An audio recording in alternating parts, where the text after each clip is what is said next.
প্রশ্নপত্র ফাঁসে ঘটনার প্রতিবেদন জানিয়ে সম্প্রতি ত্রিপুরা প্রদেশের যুব কংগ্রেসের ডাকা আন্দোলনকে কেন্দ্র করেই উত্তেজনা ছড়ায় আগরতলায়। অভিযোগ, আন্দোলন চলাকালীন সিআরপিএফের 140তম ব্যাটালিয়নের কর্মকর্তা রাম কুমার আন্দোলনকারীদের সঙ্গে অশ্লীল আচরণ করেন এবং বিনা উস্কানিতে লাঠিচার্জের নির্দেশ দেন। এতে যুব কংগ্রেসের একাধিক কর্মী সমর্থক আহত হন বলে দাবি সংগঠনের। এই ঘটনার প্রতিবাদে এবং মানবাধিকার লঙ্ঘনের অভিযোগ তুলে মঙ্গলবার ত্রিপুরা প্রদেশের যুব কংগ্রেসের একটি প্রতিনিধি দল ত্রিপুরা রাজ্যের মানবাধিকার কমিশনের দপ্তরে ডেপুটেশন জমা দেয়। সংগঠনের সভাপতি নীলকমল সাহার স্বাক্ষর অভিযোগপত্রে দাবি করা হয়েছে 15ই জুন আগরতলার RMS এলাকায় শান্তিপূর্ণ মিছিল চলাকালীন সিআরপিএফ এর কর্মকর্তা রাম কুমার আন্দোলনকারীদের উদ্দেশ্যে গালিগালাজ করেন এবং নারী কর্মীদের প্রতি অসংযোগমূলক আচরণ করেন। অভিযোগে আরও বলা হয়েছে, লাঠিচার্জে বেশ কয়েকজন কর্মী আহত হয়েছেন। যুব কংগ্রেসের পক্ষ থেকে মানবাধিকার কমিশনের কাছ থেকে ঘটনার নিরপেক্ষ তদন্ত, দোষীদের বিরুদ্ধে উপযুক্ত ব্যবস্থা গ্রহণ এবং ক্ষতিগ্রস্তদের ন্যায় বিচারে নিশ্চিত করার দাবি জানানো হয়েছে।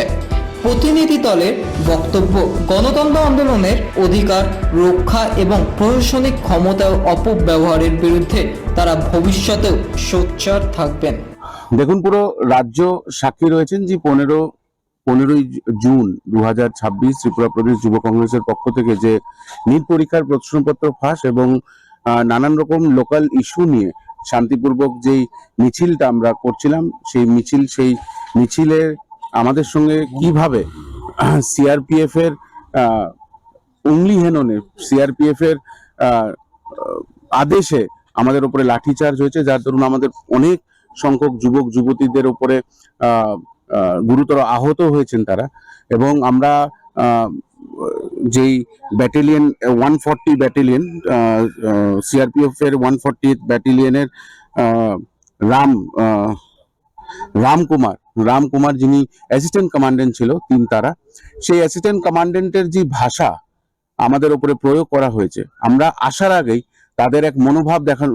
তাদের মনোভাবে সেটা স্পষ্ট ছিল যে তারা যুব কংগ্রেসের এই যে আওয়াজ, এই যে সরকারের বিরুদ্ধে এই যে আওয়াজ, এই গণতান্ত্রিক পদ্ধতিতে যে আমরা প্রোটেস্ট করছিলাম, সেই প্রোটেস্টকে রুখে দেওয়ার, আমাদের কণ্ঠকে বন্ধ করে দেওয়ার, আমাদের আওয়াজকে জোরালো না হওয়ার এক নীল নকশা তারা আঁকছিল।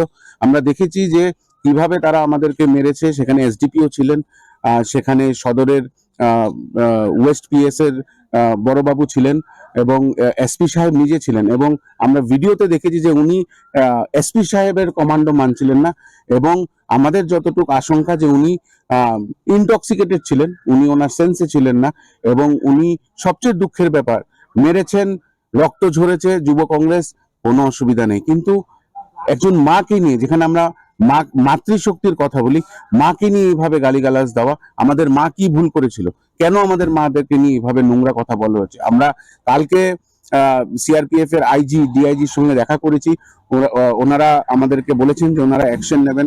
আমরা এফআইআর দর্জ করেছি, এফআইআর রিপোর্ট আমরা কালকে থেকে এফআইআর রিপোর্ট চাচ্ছি। আমাদেরকে এফআইআর এর রিপোর্ট নাম্বার দেওয়া হচ্ছে না, কিন্তু আজকে আমাদেরকে বলেছেন যে এফআইআর এর কপি দেওয়া হবে।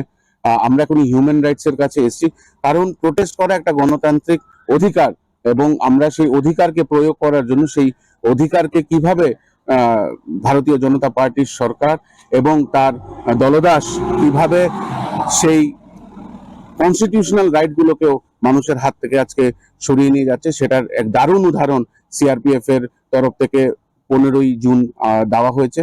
আমরা সত্যি খুব আহত সিআরপিএফ এর এই আমাদের প্রতি এই ঘৃণা এবং তার মুখের ভাষা শুনে, এবং আমরা আজকে হিউম্যান রাইটস অফিসে এটা নিয়ে কমপ্লেন করতে। নীলবাবু, আপনারা তো 10 দিনের সময়সীমা বেঁধে দিয়েছেন, আজ 3 দিন অতিক্রান্ত হতে চলেছে, এখনো পর্যন্ত কোনো সেরকম আপনারা? সিআরপিএফ এর ডিআইজি আইজি কালকে আমাদেরকে আশ্বস্ত করেছেন যে 100% ওনার উপরে কারবাই হবে এবং শক্ত পানিশমেন্ট ওনাকে দেওয়া হবে। আমরা বলেছি যে ঠিক আছে, কিন্তু সেই যে পানিশমেন্টের কপি আমাদেরকে দেওয়া যাতে ওরা দেয়, ওনারা আমাদেরকে বলেছে ঠিক আছে আজকে মোস্ট প্রবাবলি সেই জওয়ানকে ডাকা হবে এবং সিনিয়রদের সামনে এটা নিয়ে তদন্ত করা হবে, এটা এনকোয়ারি কমিটি বসানো হবে, এনকোয়ারি হবে। এটা একটু লং প্রসেস লাগে যেহেতু একটা মব ফিলিং এর সে ব্যাপার আছে, একটা এনকোয়ারি বসবে।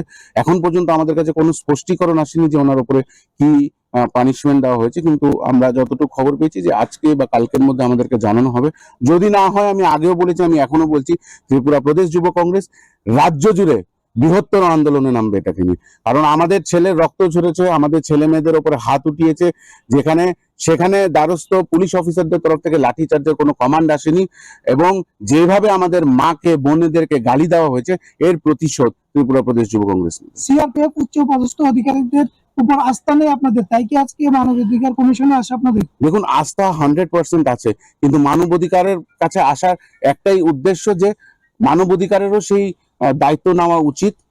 হ্যাঁ, সিআরপিএফ এর কাজ করবে, আমরা এফআইআর করেছি, পুলিশের কাজ করবে, হিউম্যান রাইটস এরও কাজ করা উচিত। কারণ এইভাবে মানুষের সাংবিধানিক ভাবে যে আন্দোলন, সেই আন্দোলনের কণ্ঠস্বর বন্ধ করলে কি হয় সেটার উদাহরণ ত্রিপুরা প্রদেশ যুব কংগ্রেস পুরো রাজ্যের সামনে রাখতেছে। ব্যুরো রিপোর্ট, রাত দিন নিউজ নেটওয়ার্ক। पिताजी